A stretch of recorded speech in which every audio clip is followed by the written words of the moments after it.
Bismillahirrahmanirrahim. Assalamualaikum warahmatullahi wabarakatuh. Alhamdulillahi rabbil alamin. Wabihi nasta'in ala umuri dunya waddin. Wassalatu wassalam ala ashrafil anbiya wal mursalin. Nabiina Muhammadin wa ala alihi wa ashabihi wa man ittaba'ahu bi ihsanin ila yaumiddin. Asyhadu an la ilaha illallah wahdahu la syarikalah wa asyhadu anna Muhammadan abduhu wa rasuluh la nabiyya ba'dah, amma ba'd. Hadirin yang dimuliakan oleh Allah, alhamdulillah, segala puji hanya milik Allah. Kita bersyukur atas segala nikmat dan karunia-Nya,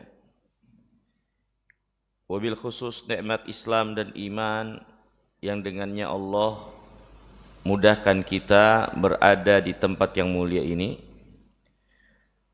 di mana insyaallah taala akan kita lanjutkan pelajaran kita mempelajari kitab Subulus Salam min Sahih Sirati Khairil Anam. Terakhir pembahasan kita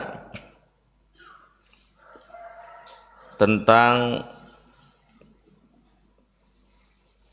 baiat Aqabah yang kedua yang terjadi antara Nabi yang mulia alaihi salatu wassalam dengan orang-orang atau penduduk kota Madinah. Yang terjadi baiat itu di kota Mekah ketika mereka melaksanakan ibadah haji. Maka hadirin yang dimuliakan Allah, setelah adanya perjanjian Aqabah yang kedua ini,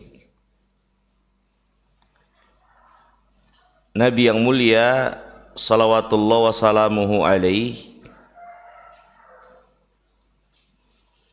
bermimpi bahwasannya beliau hijrah dari Mekah menuju tanah yang banyak pohon kormanya,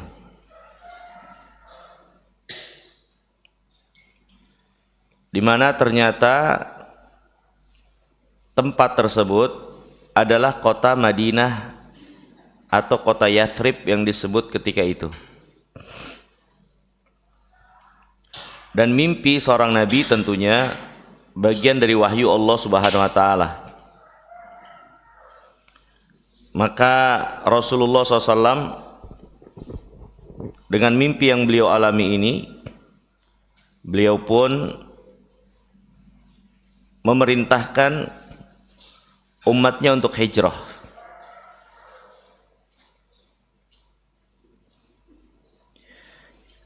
Dan Nabi yang mulia alaihi salatu wassalam bahkan para sahabat yang ada di Habasyah ketika itu juga berpindah hijrah mereka menuju kota Madinah. Dan Abu Bakar radhiyallahu taala melihat itu semua, beliau pun mempersiapkan persiapan hijrah Rasulullah SAW. Akan tetapi sebagaimana hadis yang diriwayatkan oleh Imam Al-Bukhari, ketika dipersiapkan persiapan hijrah Rasulullah SAW, Nabi berkata kepada Abu Bakar, "Ala rislika ya Abu Bakar, fa inni arju an yu'dzana li." Nanti dulu wahai Abu Bakar, sesungguhnya aku berharap akan ada izin langsung untukku hijrah. Faqala Abu Bakar, Abu Bakar kemudian berkata, "Atarju dzalika ya Rasulullah bi abi anta wa ummi?" Engkau ingin seperti itu ya Rasulullah, bapak dan ibuku menjadi tebusanmu. Maka kata Nabi SAW, "Na'am, iya." Jadi sampai datang izin Nabi SAW langsung yang hijrah dari Allah, baru beliau akan berangkat pergi. Maka setelah itu Abu Bakar akhirnya menunda perbekalannya, menunda tunggangannya yang akan digunakan untuk hijrah itu, dan itu kurang lebih 4 bulan. Setelah persiapan itu dipersiapkan, 4 bulan kemudian baru Nabi SAW sendiri yang hijrah. Walhal hadirin yang dimuliakan Allah, Nabi yang mulia alaihissalam tidak hijrah bersama para sahabat pada rombongan pertama dan orang-orang yang hijrah di awal-awal keberangkatan.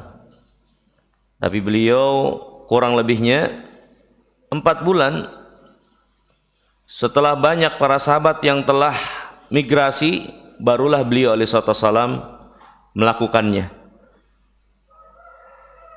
Dan para sahabat radhiyallahu taala anhum melaksanakan hijrah itu dengan bermacam-macam cara. Ada yang melakukannya diam-diam, ya. Ada yang dengan hanya beberapa orang. Walhal itu semua memperhatikan apa yang menjadi keadaan mereka dari keluasan, kelapangan, kemungkinan untuk hijrah. Karena tentunya keadaan ketika itu mereka masih berada dalam keadaan pengawasan dan intimidasi. Sampai akhirnya gelombang hijrah itu semakin banyak, yang membuat kota Mekah agak lengang, sehingga perkara ini pun akhirnya disadari oleh orang-orang musyrikin.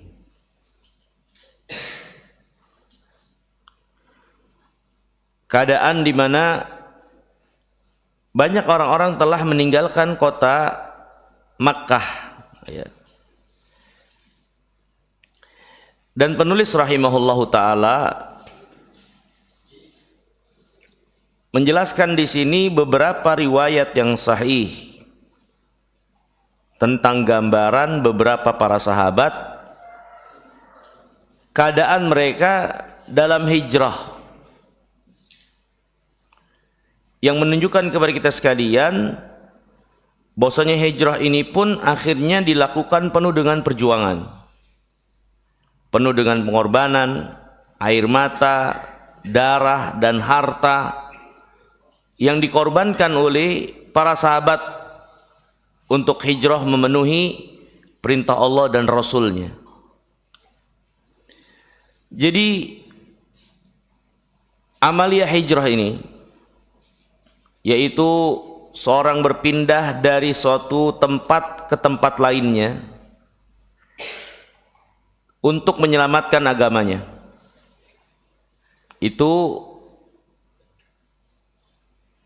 asal dari makna hijrah dalam istilah syariat, yaitu meninggalkan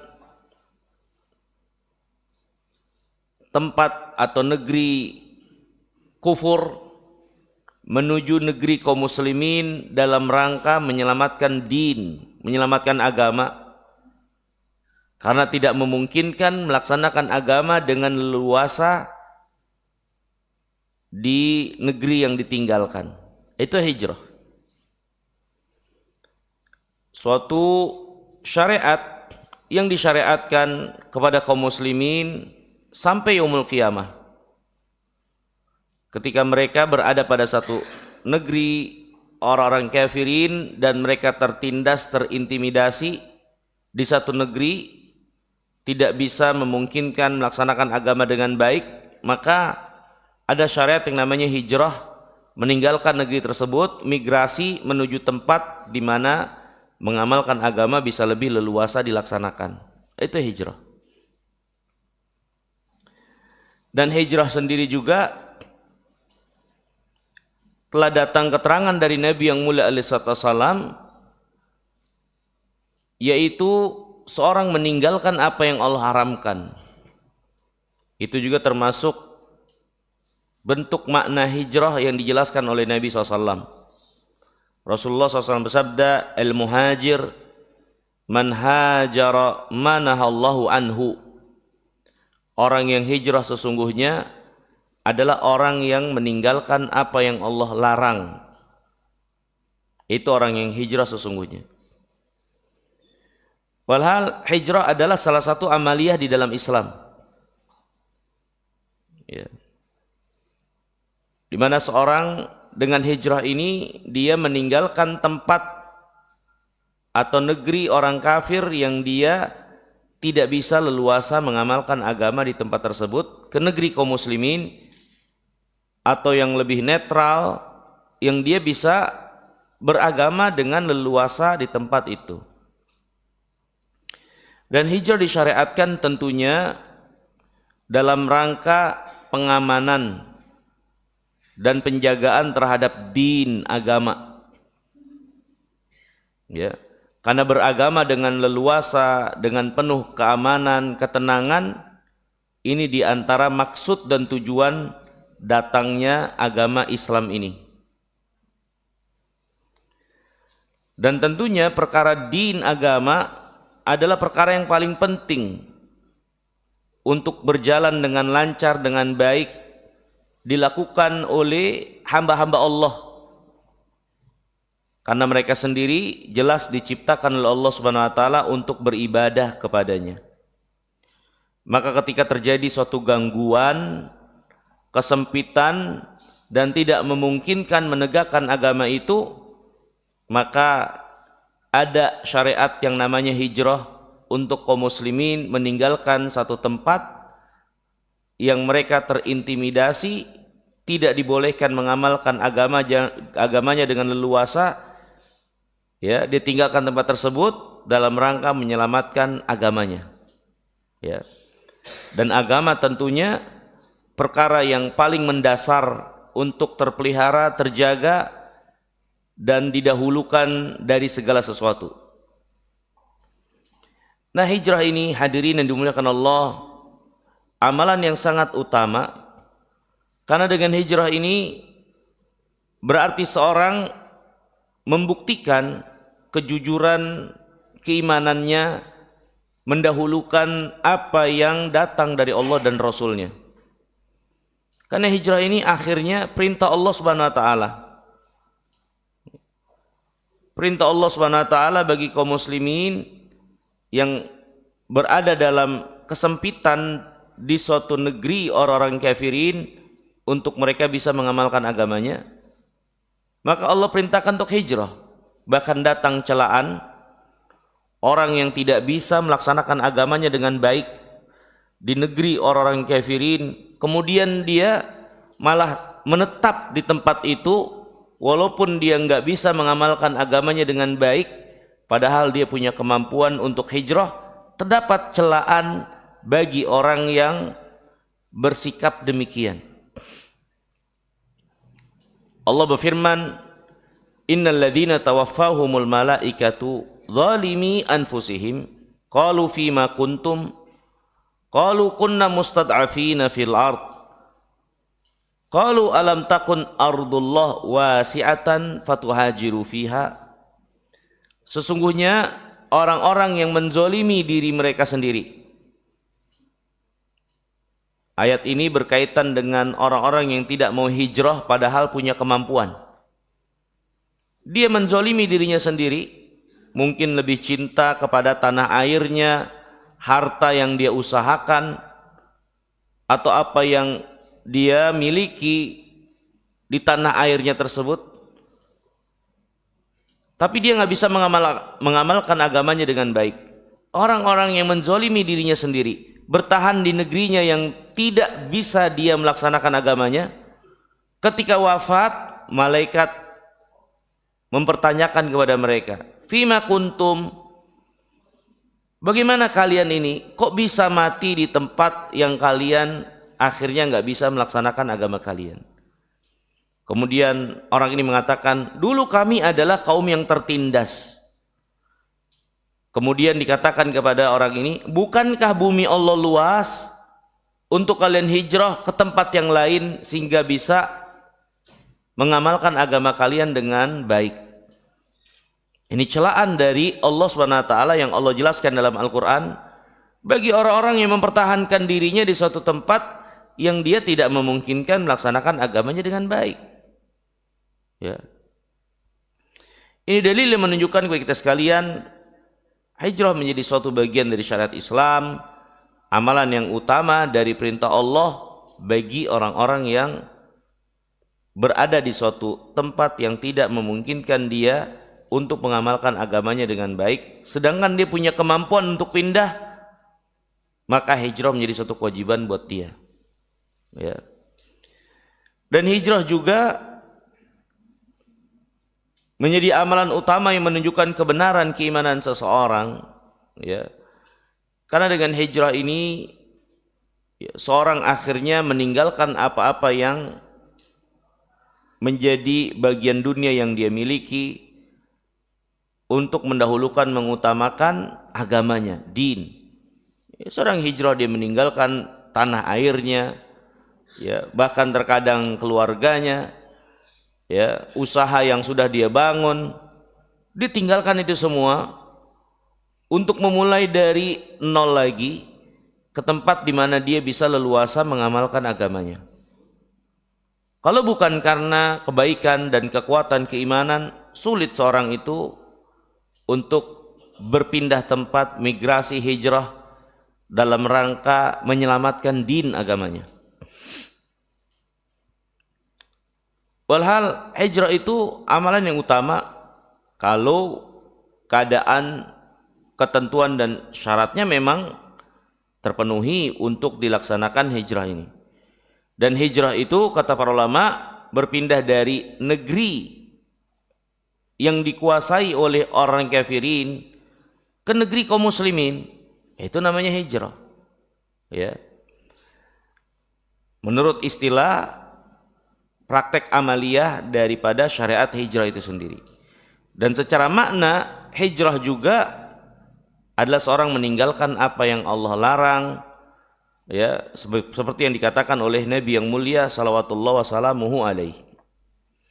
Walhal hadirin yang dirahmati dan dimuliakan Allah, kaum muslimin di kota Mekah akhirnya diperintahkan untuk hijrah, dan mereka sebagaimana biasanya apa yang menjadi keadaan kekuatan keimanan mereka, mereka mendengar dan taat.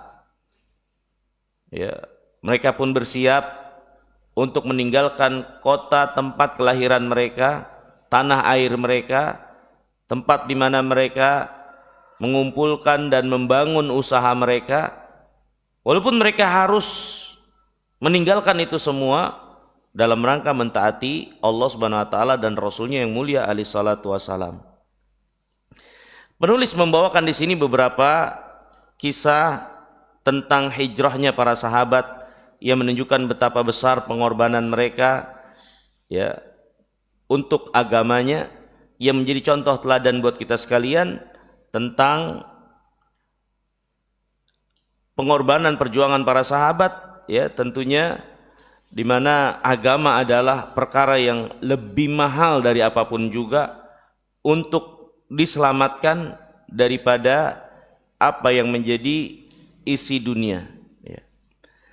Di antara kisah yang dibawakan oleh penulis di sini, ini kisah Ummu Salamah dengan keluarganya, suaminya Abu Salamah dan anaknya.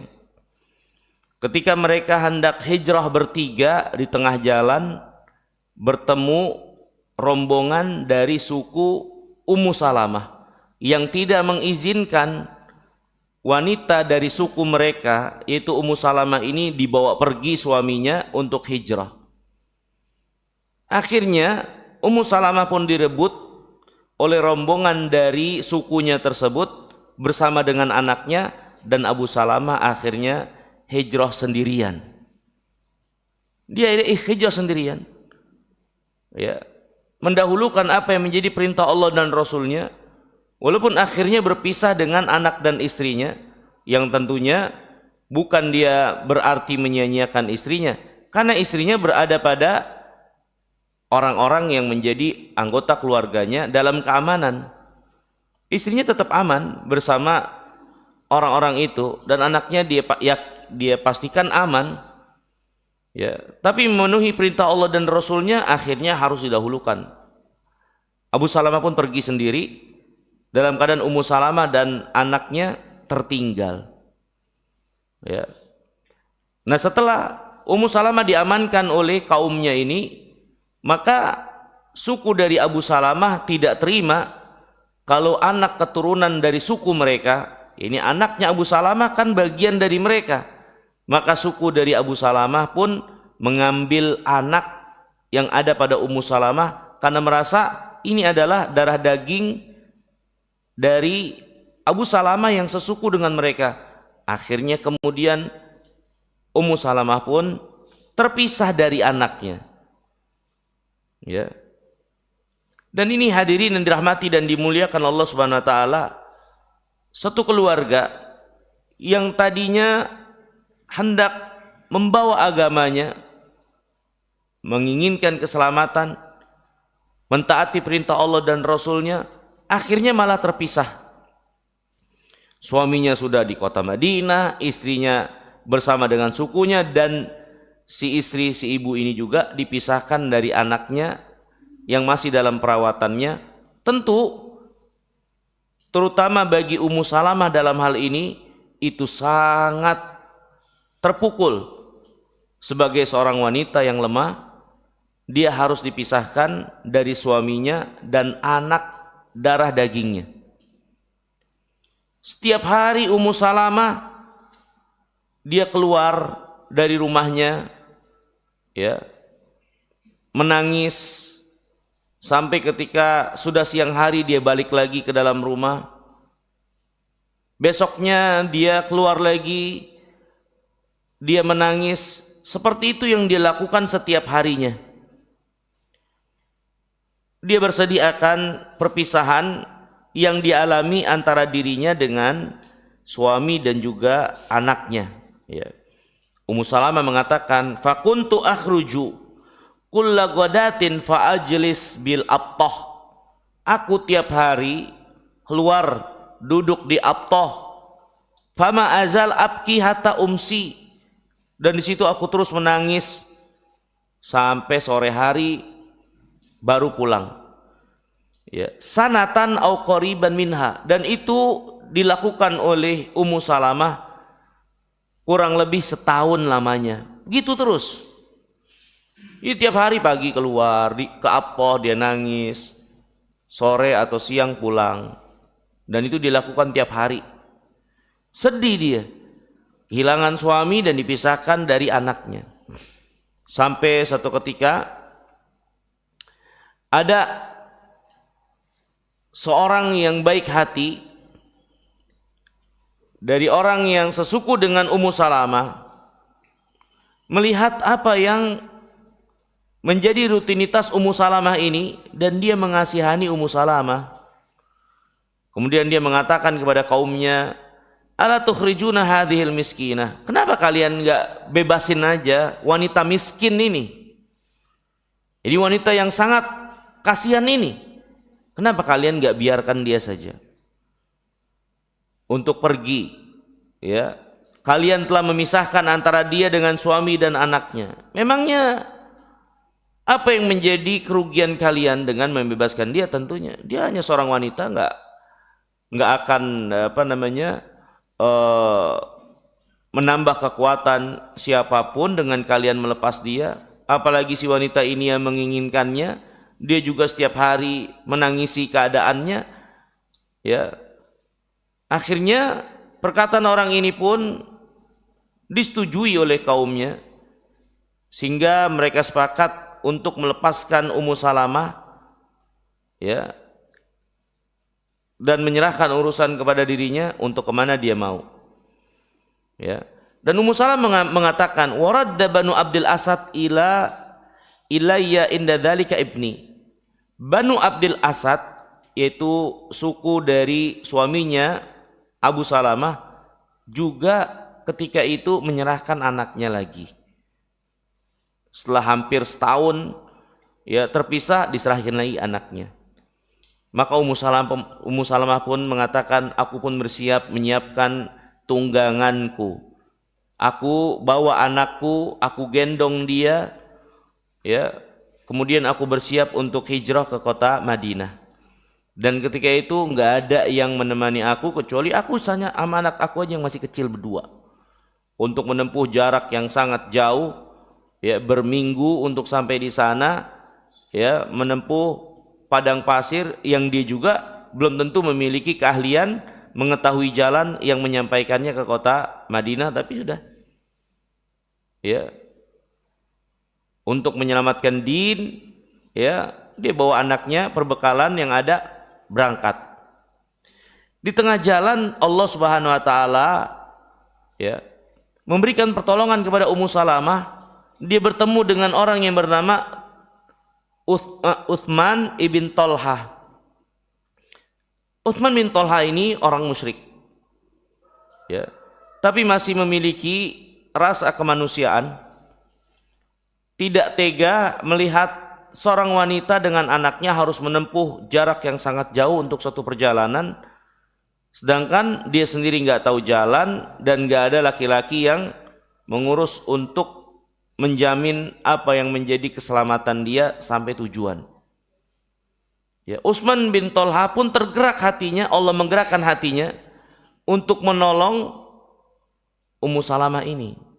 Ya. Walhal Utsman bin Tolha ketika itu belum Islam, ya, atau bukan dari kaum muslimin.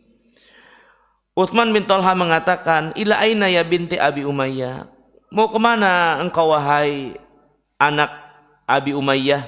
Ini dari suku Abi Umayyah. Aku ingin menemui suamiku, dia sekarang ada di kota Madinah. Kemudian dia bertanya lagi, engkau bersama siapa? Siapa yang menemanimu? Siapa yang mengawalmu? Seorang wanita sama anak kecil saja. Ya. Maka Ummu Salamah mengatakan, ya enggak ada, hanya saya dengan anak saya. Maka Utsman bin Tolha, ya, mengatakan, wallah ma laka min matrakin, demi Allah engkau tidak akan ditinggalkan.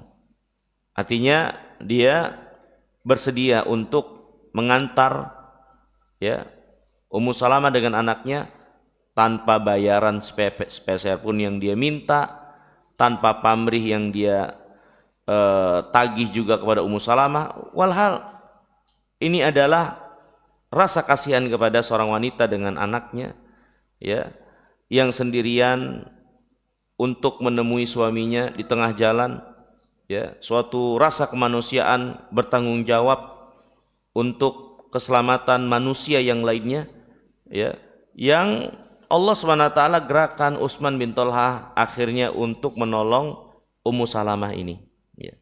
Kemudian Ummu Salamah menceritakan kejadian di tengah jalan di mana Utsman bin Tolha ini benar-benar sangat sopan kepada dia, ya, menjaga kehormatan dirinya, ya. Dia selalu berjalan di depan, memegang tali kekang, tunggangan yang dinaiki oleh Ummu Salamah dengan anaknya. Nanti kalau sudah tiba di suatu tempat untuk istirahat, maka dia menurunkan hewannya itu untuk Ummu Salamah kemudian turun. Habis itu dia beresin tunggangan Ummu Salamah, dia bawa ke tempat yang agak menjauh, ya. Sedangkan Ummu Salamah berada di satu tempat dan dia istirahat di tempat yang lainnya. Setelah mengistirahatkan kendaraan, dia bawa balik kendaraannya, disuruh Ummu Salamah naik lagi bersama anaknya, dan begitu terus. Ketika istirahat malam, dia enggak beristirahat bersama Ummu Salamah, tapi dia dari tempat kejauhan, ya, dia menjaga kesopanan dirinya, menjaga kehormatan si wanita ini. Ya, bersama anaknya ketika itu. Ya. Nah, ini hadirin yang dimuliakan Allah, dilakukan terus sampai akhirnya ke kota Madinah. Sampai di gerbang kota, maka Utsman bin Thalha mengatakan suamimu ada di dalam kota itu. Dia mengantarkan sampai sini dan dia balik ke kota Mekah tanpa upah yang dia minta dan lain-lain, rasa terima kasih dan seterusnya. Sudah. Ya, dia tinggalkan Ummu Salamah bersama anaknya untuk masuk ke kota Madinah, ya. Nah, Ummu Salamah mengatakan, ya, wallah ma'alam ahlu baitin fil Islam asabahum ma asaba alu Abi Salamah. Demi Allah, aku tidak melihat ada satu keluarga di dalam Islam mengalami seperti yang dialami oleh keluarga Abu Salamah. Satu kejadian yang sangat menyedihkan terkait hijrahnya mereka ini. Ya. Kemudian Ummu Salamah mengatakan, wa ma ra'aitu sahiban qattu akram min Utsman ibn Thalha. Dan aku enggak pernah melihat ada sahabat, orang yang menyertai, yang mengantar, yang lebih mulia dari Utsman bin Thalha itu. Ya. Ini hadirin yang dimuliakan Allah Subhanahu wa taala, di antara salah satu kisah hijrah sebagian para sahabat Nabi SAW, dalam hal ini Abu Salamah dan istrinya Ummu Salamah. Dan Ummu Salamah di kemudian hari menjadi istri Nabi yang mulia alaihi salam. Ya. Tapi dia pernah mengalami ini dari pukulan yang sangat keras kepada dirinya, ya, ketika dia harus berpisah dengan suami dan istrinya dalam rangka mentaati Allah dan Rasulnya. Kemudian hadirin yang dimuliakan Allah, kisah yang lainnya itu dibawakan di sini oleh penulis, kisah Suhaib Ar-Rumi. Suhaib, ya, seorang dari Romawi. Ini orang Roma. Suhaib ini imigran dari Romawi, tinggal di kota Mekah. Waktu pindah ke kota Mekah, dia adalah orang yang gak bawa apa-apa, orang miskin, orang rantauan, ya. Kemudian dia mengusahakan apa yang dia usahakan sampai akhirnya Allah membukakan jalan buat dia menjadi orang yang cukup sukses dan berhasil, memiliki banyak harta, ya, di kota Mekah, dan dia masuk ke dalam Islam, ya. Ketika datang perintah Allah Subhanahu wa taala untuk hijrah, maka dia nggak berpikir panjang untuk mempertahankan usahanya, mengkhawatirkan apa yang sudah dia bangun dari perusahaannya, pertaniannya, atau mungkin peternakannya. Maka dia segera bersiap dan membawa apa yang bisa dia bawa, ya. Akan tetapi di tengah jalan dia bertemu rombongan orang-orang Quraisy. Dia bertemu rombongan orang-orang Quraisy, ya. Nah, rombongan orang Quraisy ini ketika melihat Suhaib ingin keluar dari kota Mekah, mereka mengatakan, ataitana su'lukan haqiran fakathura maluk indana wa balagta alladhi balagta thumma turid an takhruj bimalika wa nafsika wallahu la yakunu dhalik. Dulu engkau itu datang ke kota Mekah dalam keadaan miskin. Sekarang hartamu banyak dan kau telah mencapai apa yang kau capai ketika engkau berada di kota Mekah. Terus setelah itu kamu ingin keluar membawa hartamu ini dari kota Mekah. Demi Allah, itu nggak bakalan terjadi. Ya. Maka orang musyrikin menghalangi Suhaib untuk pergi. Kemudian Suhaib mengatakan, ara'aitum in ja'altu lakum mali atakhallawna sabili. Bagaimana pendapat kalian kalau semua hartaku ini, ya, aku tawarkan untuk kalian, maukah kalian melepas aku, membiarkan aku pergi? Ya. Jadi orang musyrikin ditawari, Suhaib menebus dirinya dengan apa yang dia miliki semua, dengan syarat dia dilepaskan untuk bisa hijrah ke kota Madinah. Maka orang Quraisy menyetujui itu. Untuk mereka mengambil harta Suhaib semua dan apa yang diusahakan. Ya, Suhaib apa artinya? Hanya satu orang, dia biarkan pergi. Ya. Kemudian sampailah beritanya kepada Nabi yang mulia alaihi wasallam. Kemudian Nabi mengatakan, Rabiha Suhaib, Rabiha Suhaib. Suhaib itu mendapatkan keuntungan. Suhaib itu adalah orang yang beruntung. Ini dia beruntung. Ya. Dia menjual apa yang dia miliki, hartanya, untuk mendapatkan apa yang mulia di sisi Allah Subhanahu wa taala dan Rasulnya. Ini hadirin dan dimuliakan Allah, di antara bentuk pengorbanan itu. Suhaib mengorbankan ketaatan kepada Allah dan Rasulnya dengan harta yang dia miliki. Harta yang dia miliki dia korbankan dalam rangka taat kepada Allah dan Rasulnya. Dan Nabi mengatakan itu beruntung. Maka hadirin dan dimuliakan Allah, ini pelajaran buat kita sekalian. Jangan pernah merasa rugi harta yang kita keluarkan dalam rangka taat kepada Allah. Karena itu adalah keberuntungan yang sesungguhnya. Ketika kita mengeluarkan harta kita, baik untuk perbekalan diri kita, makan kita kah, ongkos kita kah, ya, atau sarana-sarana yang harus kita siapkan dalam rangka menjalankan apa yang Allah perintahkan dan Rasulnya perintahkan, yang Allah syariatkan. Jangan pernah merasa rugi dengan apa yang kita keluarkan.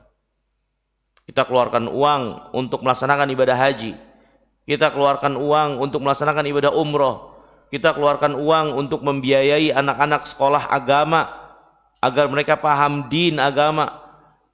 Ya, kita keluarkan uang, kita keluarkan ongkos untuk pergi menuntut ilmu, untuk belajar, untuk ngaji. Ya, kita membeli pakaian, ya, untuk kita pakai sholat menghadap Allah Subhanahu wa taala. Maka jangan pernah merasa rugi apa yang kita keluarkan, kalau itu adalah apa yang kita keluarkan dalam rangka taat kepada Allah, mendekatkan diri kita kepada Allah. Nggak ada kerugian sedikit pun di dalamnya. Lihat Suhaib, ya, dia korbankan semuanya. Yang penting dia bisa mentaati Allah dan Rasulnya. Dia lebih memilih menyelamatkan din agamanya, walaupun dia harus kehilangan apa yang dia usahakan selama ini dari harta benda yang udah banyak di kota Mekah ketika itu. Ya, ini hadirin dan dimuliakan Allah. Ya, bukan sebaliknya. Ya, menjual agama untuk sedikit bagian dari dunia, dan ini adalah kekeliruan dan kesalahan. Naudzubillah. Di antara sebab besar banyaknya orang-orang yang keluar dari Islam, murtad, menjual agama, mengganti agamanya untuk mendapat sedikit bagian dari dunia. Sebagaimana kata Nabi yang mulia alaihi salatu wassalam mengabarkan kepada kita sekalian, di akhir zaman dengan banyaknya fitnah, banyak orang yang paginya masih muslim, sorenya kafir. Ada yang sorenya kafir, ya, sorenya malamnya muslim, paginya udah kafir. Kemudian kata Nabi SAW, ya dinahu bi aradin minad dunya. Mereka menjual agamanya dengan bagian yang sedikit dari dunia. Ini diantara satu keadaan yang terjadi di antara tanda-tanda dekatnya yaumul qiyamah. Dengan banyaknya fitnah, ada orang-orang yang menjual agamanya untuk mendapat sedikit bagian dari dunia. Naudzubillah. Dulu para sahabat radhiyallahu taala anhum bahkan mencontohkan kepada kita sekalian bagaimana agama menjadi sesuatu yang sangat bernilai berharga. Mereka keluarkan dalam rangka kebaikan agama mereka, keteguhan agama mereka, kekokohan agama mereka, kemuliaan agama mereka. Itu para sahabat radhiyallahu taala anhum. Dan Allah Subhanahu wa taala berfirman dalam Al-Qur'an, "Wa minan nas man yashri nafsahu ibtigha'a mardatillah. Wallahu raufum bil ibad." Dan ada di antara manusia yang mengorbankan apa yang dia miliki dalam rangka mengharap mendapatkan ridho Allah, dan Allah sangat penyantun kepada hamba-hambanya. Dan ini di antara ayat yang kata para ulama sebagai bentuk pujian di antaranya untuk orang-orang seperti Suhaib.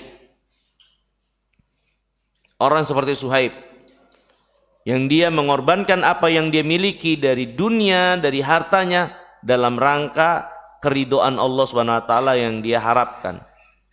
Ya, maka sekali lagi hadirin yang dimuliakan Allah, jangan pernah merasa rugi dan merasa berkurang dengan apa yang kita keluarkan untuk agama Allah, di jalan Allah, untuk apa yang Allah cintai dan ridhoi.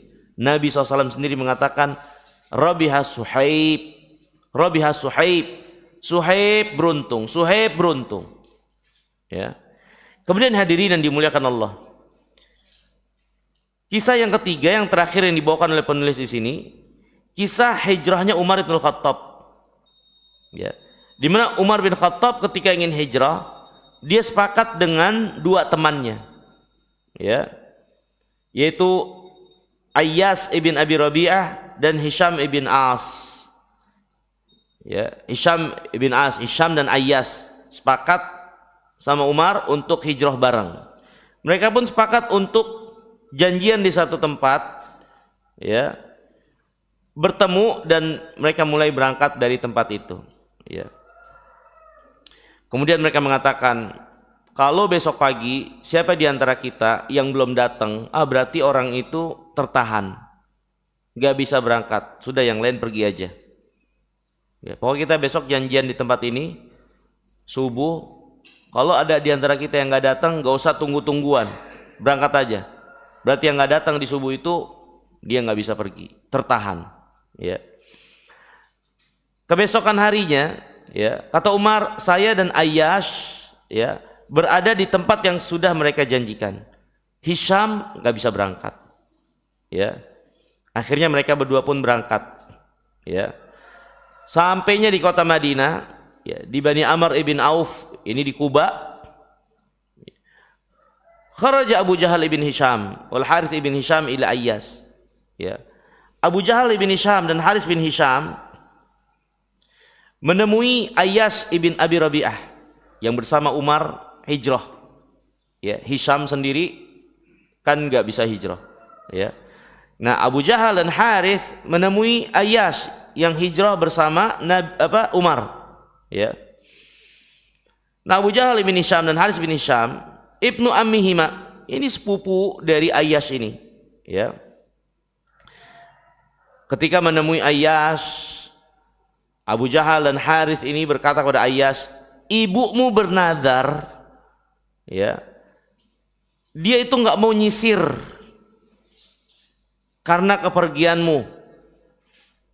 Jadi ibunya itu bernazar kalau dia itu pokoknya udah nggak mau ngapa-ngapain karena kepergian Ayyas itu. Ya, maka Ayyas pun sedih. Ya, dia merasa nggak enak karena ibunya seperti itu, ngambek, ya, atau apa namanya istilah kita, apa, bukan baper, demo ya. Apa pokoknya dia nggak mau makan, nggak mau kegiatan, nggak mau apa, karena Ayyas ini hijrah. Ya, akhirnya Ayyas pun bersedih juga karena itu ibunya, biar bagaimana dia punya hubungan. Ya, Umar berkata kepada Ayyas, ya Ayyas, innahu wallah in yuridukal qaum illa liyuftinuk. Umar ngingetin, Ayyas, demi Allah, ini orang-orang mereka pasti ada tujuan busuk ngabarin ini, menimpakan fitnah, mengelabuimu, mencurangimu dan seterusnya. Ya, mereka ingin agamamu. Hanya saja mereka mengelabuimu dengan ibumu itu. Hati-hati, hati-hati tipu daya mereka. Umar ngingetin kepada Ayyas. Ya. Ayyas pun berkata, abarru qasama ummi. Saya ingin memenuhi apa yang menjadi sumpah ibuku. Ini ibunya bersumpah kalau Ayyas nggak balik dia nggak mau ngapa-ngapain. Dia kasihan sama ibunya, maka dia mau balik dulu menemui ibunya. Ya. Dan Ayyas juga mengatakan, di sana di Mekah juga saya masih ada harta ketinggalan lah, saya mau ambil. Umar berkata lagi, ya, wahai Ayyas, demi Allah engkau tahu saya adalah di antara orang Quraisy yang paling banyak hartanya. Ya. Setengah harta saya buat engkau, tapi engkau jangan ikut pergi bersama mereka. Tapi Ayyas nampak menolak sarannya Umar dan dia pun hendak pergi bersama dua orang tadi untuk menemui ibunya, ya. Maka Umar mengatakan, ya sudah, kalau memang kau ingin pergi, gunakan onta aku ini. Ini onta larinya cepat. Kalau ada apa-apa, gelagat-gelagat yang gak baik, maka segera tarik tali kekangnya, pergi, menghindar dari mereka, ya. Maka itu pesan Umar, dikasihlah onta itu. Kemudian di tengah jalan, ya, Abu Jahal berkata kepada Ayyas, "Wallahi ya akhi, laqad istaghladat ba'iri hadha. Afala ta'qubuni ala naqatika hadhihi?" Demi Allah, wahai saudaraku, ini onta saya kayak pelan banget. Mau nggak kita tukeran? Saya naik ontamu, kau naik ontaknya. Di tengah jalan dibilang begitu. Maka Ayyas dia nggak punya prasangka buruk. Dia mengatakan, "Bala, ya udah, nggak apa-apa." Ya. Maka akhirnya mereka berpindah. Ya. Ketika Ayyas menuruni tunggangannya, ya, maka Ayyas langsung diikat sama dua orang tadi. Diikat, ya, dan dibawa ke kota Mekah. Ya. Fakunna naqul mallahu biqabilin mimma uftutina sarfan wala adlan wala taubatan. Qaumun arafullah thumma raja'u ilal kufur libala'in asabahum. Dulu kami berkata, ya, kata Umar, demi Allah, ya, bagaimana Allah menerima orang yang akhirnya menghempaskan dirinya ke dalam fitnah, ya. Dia menyerahkan dirinya kepada kaum, ya, yang dia tadinya mengenal Allah, dia tahu kalau dia balik ke kufuran atau balik ke kaumnya, ya, dia bakalan mendapatkan musibah, bala yang besar. Kenapa dia lakukan itu? Ya. Wa kanu yaquluna dzalika li anfusihim. Ya. Falamma qadima Rasulullah sallallahu alaihi al-Madinah anzalallahu ta'ala fihim wa fi qaulina wa qaulihim li anfusihim. Ya. Dan ketika Nabi SAW sampai di kota Madinah, Umar menyesali apa yang terjadi pada Ayyas, ya. Maka turun firman Allah Subhanahu wa taala. Allah berfirman, "Qul ya ibadiyalladzina asrafu ala anfusihim la taqnatu mir rahmatillah," dan seterusnya. Katakan kepada hamba-hambaku yang melampaui batas kepada diri-diri mereka, jangan mereka putus asa dari rahmat Allah. Ya, maksudnya ini sebagai pelajaran bagi Ayyas, ya, bagi Ayyas untuk jangan berputus asa. Iya, dia telah berbuat salah. Udah tahu dia meninggalkan kekufuran dan itu adalah tipu daya, tapi dia malah mengikuti perasaannya, yang akhirnya dia malah ketangkep, ya, dan masuk dalam perangkap. Orang-orang berpikir, gimana nih orang, udah tahu orang-orang itu adalah orang-orang yang gak akan ngasih kesempatan, para pendusta dan penuh dengan siasat, malah menghempaskan dirinya sehingga dia meninggalkan apa yang Allah perintahkan dan Rasulnya untuk hijrah. Tapi turun ayat ini yang menunjukkan kalau ada orang yang melakukan kesalahan, apalagi itu di luar apa yang menjadi perkiraan dia, ya, kalau dia minta ampun, taubat kepada Allah, Allah akan terima tetap. Ya. Maka kata Umar, aku pun menulis surat, ya, dan aku kirimkan itu kepada Hisham ibn As, ya. Faqala Hisham, ya, falamma atatni kharajat biha ila dhitwa usa'idu fiha an-nadhar wa usawwibu liufhimahuma hatta qultu Allahumma fahimniha. Qala fa'alqallahu fi qalbi annaha innama unzilat fina wa kunna naqul li anfusina wa yuqal fina. Ya, sampai akhirnya, ya, Hisham, ya, dan Ayyas, ya, yang ketika itu masih ada, ketika menerima surat dari Umar ini, mereka pun akhirnya paham ayat ini diperuntukkan untuk mereka yang mereka telah melakukan kekeliruan dan kesalahan, yang harusnya mendahulukan Allah dan Rasulnya malah mengikuti perasaan.